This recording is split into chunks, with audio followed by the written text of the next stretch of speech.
We're sitting here on the side of a cliff, the edge of the Judean wilderness. Below us, the Dead Sea, stretching to the south and to the east of us.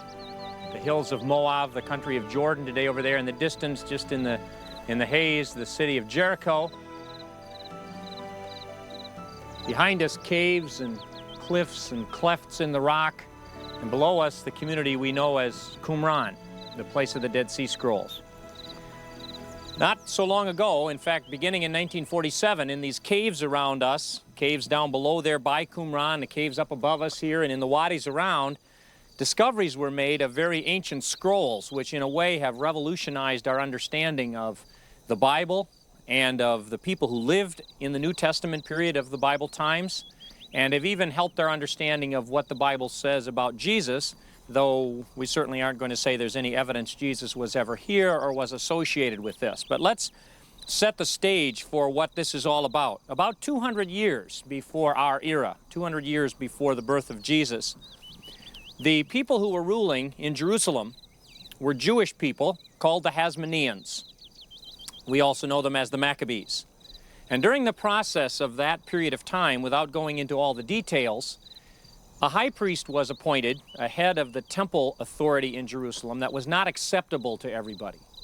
There were some who thought that he did not have the qualifications to be a high priest and that he didn't belong there.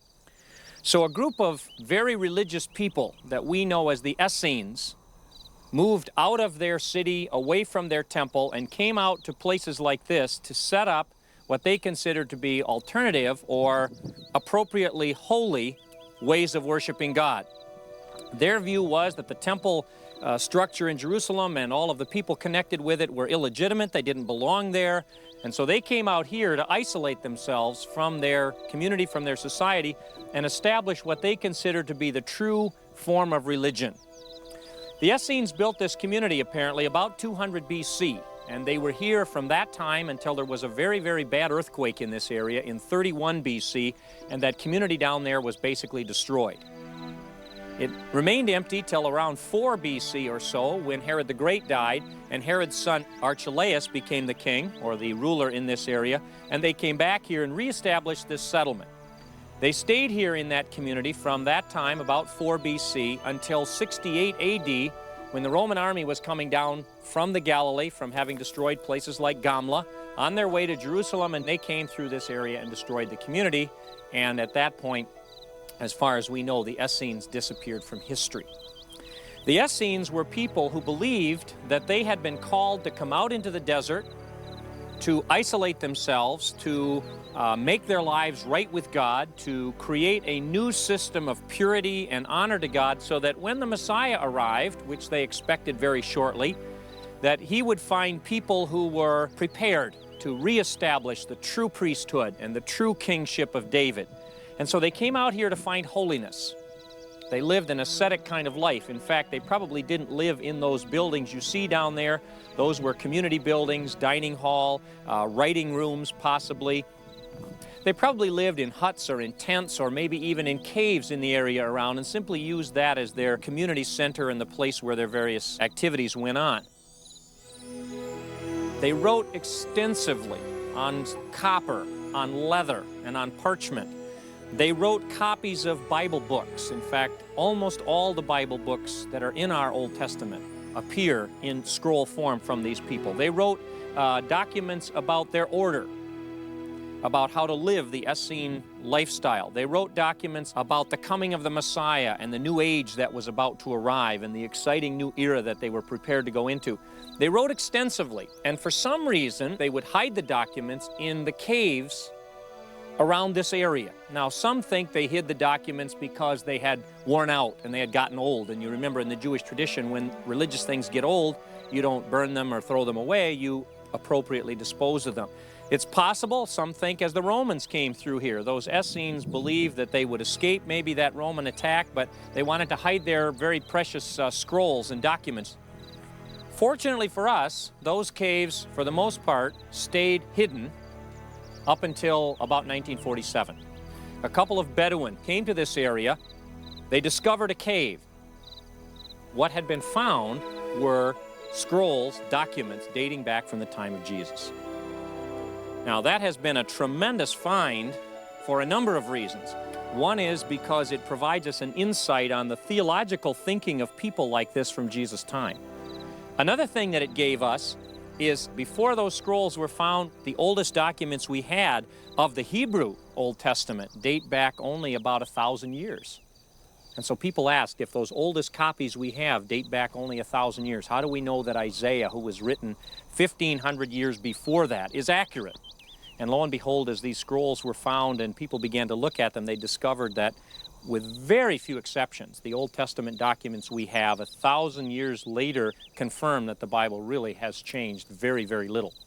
And I think that's a real affirmation, a real confidence for us to know that God has always protected His Bible.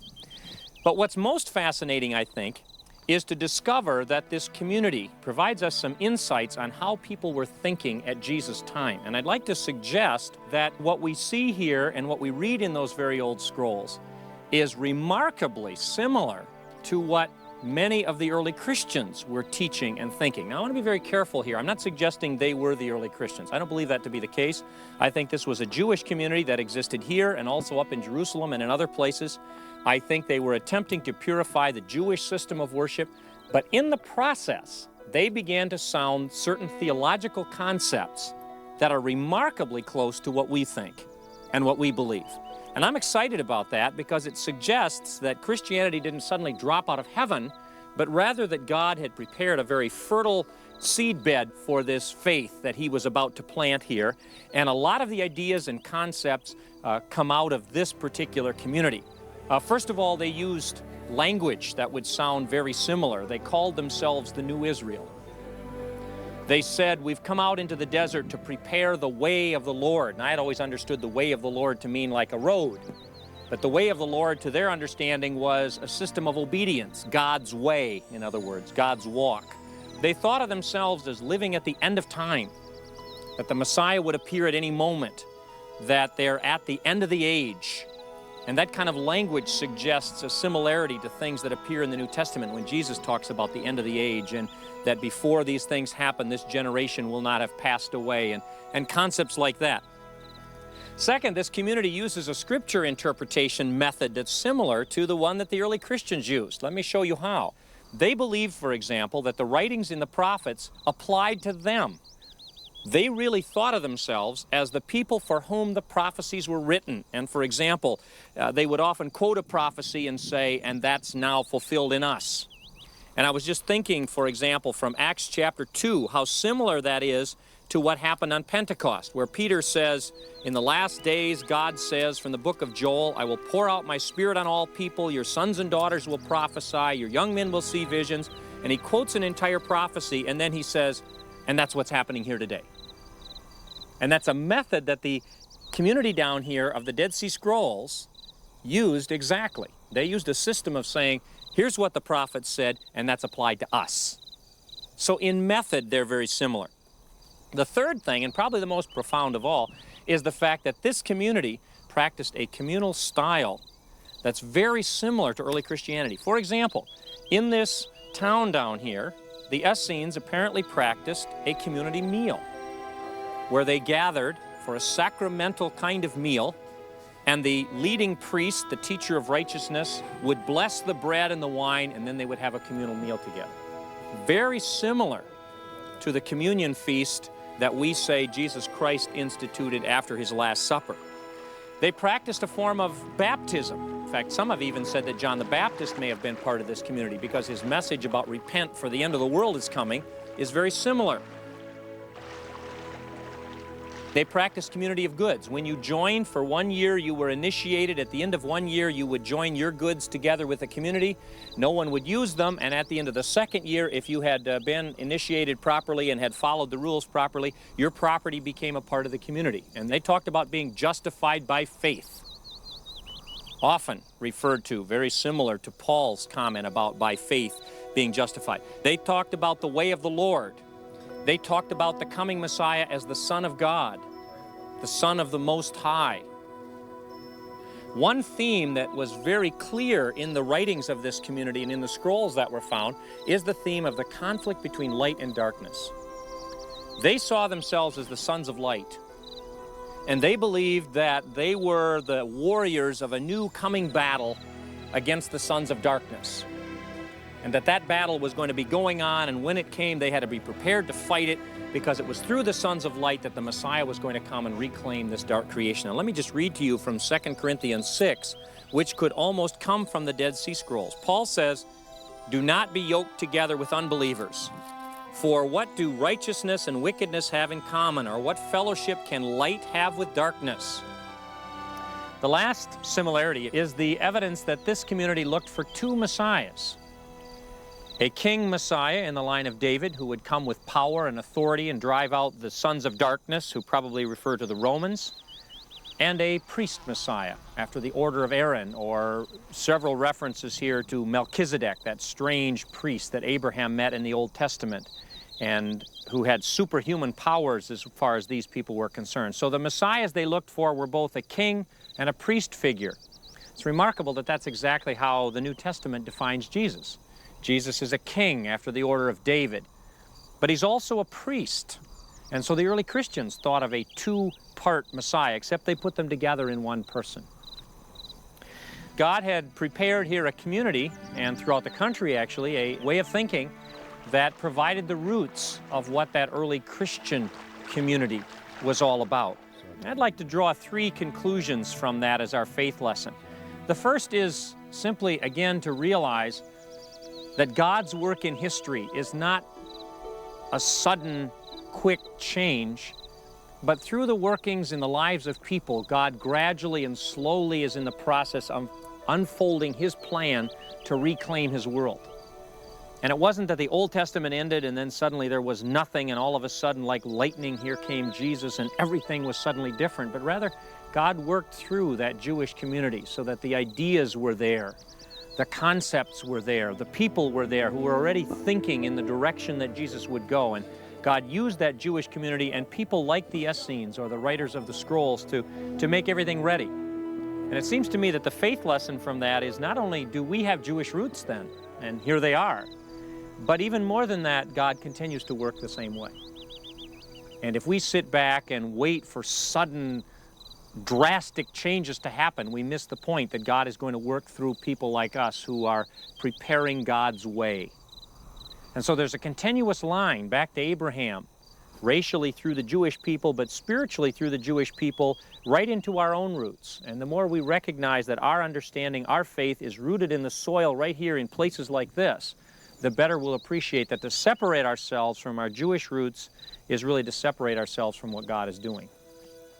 Second thing that I thought about is the idea of this community seeing so clearly the stark contrast between good and evil, and their awareness that one could not be both. You can't let your life mingle in terms of your values and your beliefs with the world of darkness and expect to be a son or daughter of light. And it seems to me we have a lot to learn. It's very easy, I know, in my own life to compromise with things in my own life and my own culture that are not right or not just the way they should be. And I think this community is saying it can't be like that. There's either light or there's darkness. And as this community said, and Paul echoes in 1 Corinthians 6, what does light have to do with darkness? You can't mix them. You mix them and it'll be all darkness.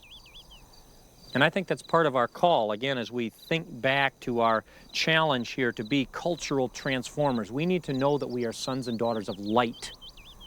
And that means we have to completely, as much as we can, remove whatever darkness is in our own hearts, our own minds, and our own lives. And we have to become like sons and daughters of light. And they can say, that's the heart of what was going on here. The third part of the faith lesson, I think, for me at least, is in a way a little bit negative, because I think these people came here because they saw their world as being evil, and they came out here to be ready for the next step, to be those who prepared the way of the Lord. But it seems to me what they said is, the truth is out here. If you want it, come and find it. If you want to be part of this new thing that's going on, here we are. Come and join us. And I think there's a tendency in Christianity to think the same way. One main difference between Christianity and this community was Christianity's passionate belief that we have something that God has given us that needs to be brought. that needs to be carried to, that needs to be made a part of the experience of others. And very similar to the monastic movement in Christianity, it seems to me this community sat back and isolated itself and focused on its own theology and its own holiness at the expense of having any impact on the very sons of darkness that they had hoped to affect. I'm so impressed when I stand here and I think, man, in this land, God didn't suddenly say, okay, now it's time for the new step. God came here and He had everything prepared. He had the Romans in place for the road system and the Greeks in place for the language. And He had people like this in place so that when the Jewish people heard Jesus, they understood what He was talking about. They didn't all agree, but they understood because it was a language and a set of concepts and an idea that they were familiar with. And I love God for doing it that way because that puts me in that same line, in that same tradition. I also am impressed by people who believed so passionately in the truth and in what's right that they would completely separate themselves from the darkness that they were against. And boy, in our culture, as I think of Christianity, I really worry sometimes whether we're not too easily compromised by the very darkness we want to bring light to. Our message is different in the sense we don't isolate here, but we take what we've been given and we bring, and we become light givers